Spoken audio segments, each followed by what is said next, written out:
came in the garden. Okay? अगर कोई मर जाए तो उसका उत्तर क्या है? What is the antidote to death? If someone dies, what is the answer, the solution? Life. But how does life happen? It's a resurrection. जीवन कैसे होता है? पुनरुत्थान से. Okay? So the antidote to death is resurrection life. मृत्यु का जो समाधान है वो पुनरुत्थान का जीवन है. So Jesus came for. Do you know that Jesus didn't just come to die? यीशु सिर्फ मरने के लिए नहीं आए थे. Or let me say it this way, Jesus didn't come to die. मैं ये कहूँगा यीशु मरने नहीं आए थे. He had to die. उनको मरना पड़ा. Because to resurrect you have to die. क्योंकि पुनरुत्थानित होने के लिए मरना जरूरी है. But death was not the destination. लेकिन मृत्यु मंजिल नहीं थी. That's why the Bible says if Christ has not been raised back to life, we are still in our sins. इसीलिए बाइबल कहती है अगर मसीह मुर्दों में से नहीं जी उठा तो अभी भी हम अपने पापों में हैं. क्रूस में केवल यीशु मसीह नहीं मगर हजारों क्रिमिनल्स को मारा जाता था रोमियो के समय में. On the cross, not just Jesus, but thousands of criminals were killed in the Roman time. What made the cross of our Lord Jesus Christ different from all the other deaths was his resurrection. हमारे प्रभु यीशु मसीह की मृत्यु को जिसने अलग किया बाकी सारे criminals से वो उसका रेजरेक्शन था. Amen. So आदम जो पहला आदम था वो क्या लेकर आया? Death. जो दूसरा आदम था उसने क्या कहा? शैतान तो इसलिए आया है कि चोरी करे, हत्या करे, नाश करे, मगर मैं इसलिए आया हूं कि तुम क्या पाओ? जीवन. I have come so that you might have life. Why did Jesus come? So that you might have life, but not bios, that means this biological life, but zoe, that means God kind of life. यीशु आए कि आप जीवन पाएं लेकिन शारीरिक जीवन नहीं लेकिन परमेश्वर का जीवन, जोई जीवन. Amen. So he had to die because he had to defeat death. उसको मरना पड़ा क्योंकि उसको मृत्यु को हराना था. Amen. Okay, so good so far. Okay. So यीशु मसीह हम जानते हैं गुड फ्राइडे को यीशु मसीह he died. We know that Jesus died on the Good Friday. We also know that he was raised back to life on Easter. हमें ये भी on पता this है Sunday, on Resurrection Sunday. कि वो पुनरुत्थान के जो रविवार है उस दिन उठाए गए. मगर सवाल ये है But the question कि is, 3 दिन यीशु मसीह कहाँ थे? where was Jesus for 3 days? क्योंकि इस सवाल के पीछे बहुत कुछ छुपा है और उसके बारे में मैं आज आपको बताना चाहता Because हूँ. there is so much hidden behind this question and I want to tell you about that. Amen. यीशु मसीह 3 दिन कहाँ थे? Where was Jesus for 3 days? Okay, let's see this. Let's see. Matthew 12:40. Now as Jonah was 3 days and 3 nights in the belly of the great fish, so will the Son of Man be 3 days and 3 nights in the heart of the earth. योना 3 रात दिन जल जंतु के पेट में रहा वैसे ही मनुष्य का पुत्र 3 रात दिन पृथ्वी के भीतर रहेगा. कहाँ रहेगा परमेश्वर का पुत्र? पृथ्वी के heart of the earth. This word heart comes from the Greek word cardia, which means the very core, the depth. Okay? इसका अर्थ है जो भीतरी हिस्सा है, जो सबसे गहरा हिस्सा है उसमें. और ये जो heart of the earth है पृथ्वी के अंदरूनी हिस्से में, ये एक्चुअली में ओल्ड टेस्टमेंट में इसको बोला जाता है Seoul. And it's called Sheol in the Old Testament. New testament में इसको बोला जाता है हेडीज.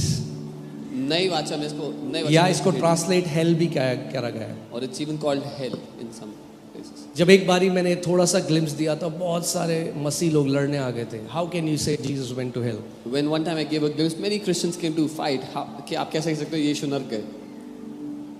यीशु नरक गए भैया. Jesus went to hell. कि आपको ना जाना पड़ेगा. So you don't have to go ever. And we will see it from the word. और हम वचन से देखेंगे. Okay? Why? What you see on the cross, वो तो आपने बाहर से देख लिया, वो तो सबने देख लिया, उसके ऊपर पिक्चर भी बन गई.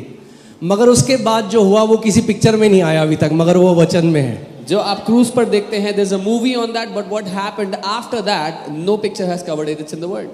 और इसको abyss भी बोला जाता है. It's also called abyss. Abyss. New covenant में. नई वाचा. Abyss यानी the realm of the dead, जहाँ मरे हुए लोग जाते हैं.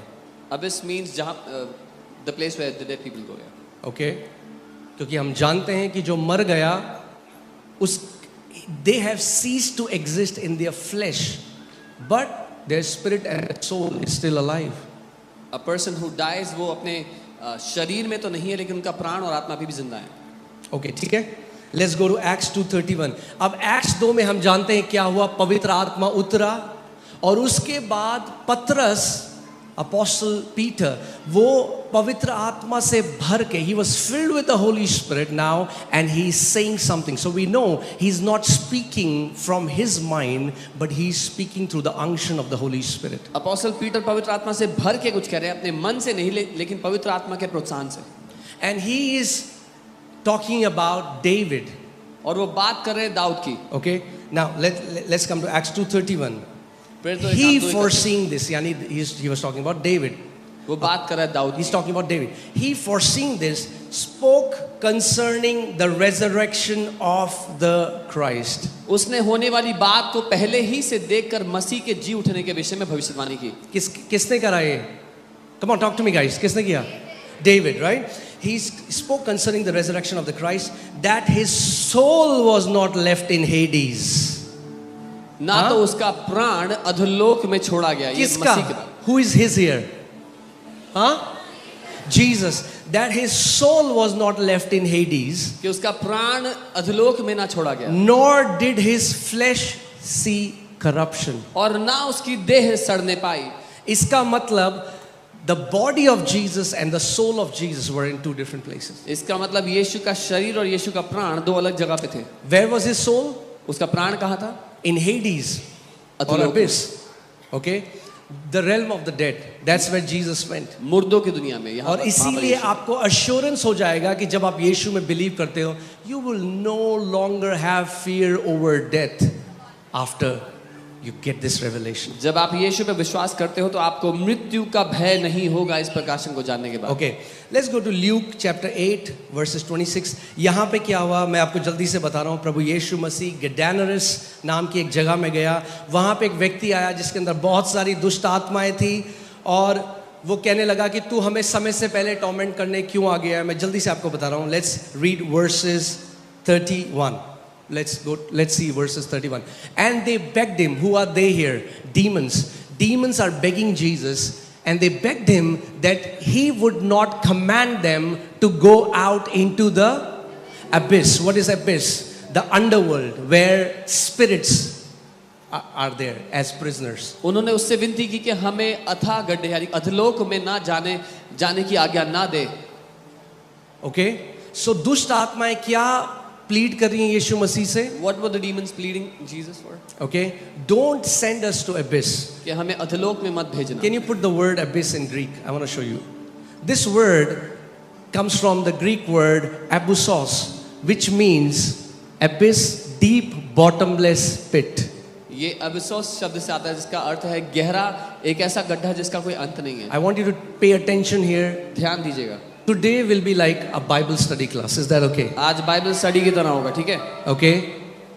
We need a generation that now rises up on the solid word of God. हमें एक ऐसी पीढ़ी चाहिए जो परमेश्वर के ठोस वचन की नींव पे खड़ी हो. Okay? Not अच्छा है आपको हमने डांस दिखा दिया. It's good we showed you dance. Okay? Dance देख के आपने ताली बजाई. You clapped, you saw the dance, you clapped. That's good. But now this is लेकिन अब more important. ये ज्यादा महत्वपूर्ण है. Amen? Amen. अगर ये समझ गए तो पूरी जिंदगी डांस करते रहोगे. If you understood this, you will dance all your life long. So I want you to pay attention, highlight in your mind this word abyss as bottomless pit. अपने दिमाग में इस बात को ठहरा लो कि अधोलोक मतलब वो गड्ढा जिसका कोई अंत नहीं है. Okay, Revelation 20:1-3. Then I saw an angel coming down from heaven, having the key to the come on church, having the key to the bottomless pit. फिर मैंने एक स्वर्गदूत को स्वर्ग से उतरते देखा जिसके हाथ में अथाह कुंड, उस गड्ढा जिसका कोई अंत नहीं है, उसकी कुंजी थी. And a great chain in his hand, he laid hold of the dragon and that serpent of old, who is the devil and Satan, and bound him for 1,000 years. उसके हाथ में बड़ी जंजीर थी, उससे उसने उस अजगर अर्थात पुराने सांप को जो इब्लिस या शैतान है पकड़ के 1000 वर्ष के लिए बांध दिया. I want to tell you how powerless and loser this guy Satan मैं is. आपको बताना चाहता हूँ कितना शक्तिहीन और निकम्मा है शैतान. It doesn't take an army from God. An angel binds this guy and puts him in the pit. परमेश्वर को सेना नहीं भेजनी पड़ी, एक स्वर्गदूत आया, शैतान को बांध के फेंक दिया गड्ढे में, जिसका One angel of God is enough to bind this fellow and put him in the bottomless pit. परमेश्वर का एक दूत ही काफी है इसको बांध करके गड्ढे में फेंकने के लिए। And that's why when you read this book, see, I've heard so many teachings about spiritual warfare where they magnify the devil. This book, we will keep him in his rightful place. मैंने इतनी सारी आत्मिक मल्लयुद्ध की शिक्षाएं सुनी है जहां पर शैतान को इतना महिमा देते हैं, इतना बड़ा बना देते हैं। ये किताब शैतान को उसकी असली जगह पे रख देगी। And when I was writing this, I just got a thought and I have just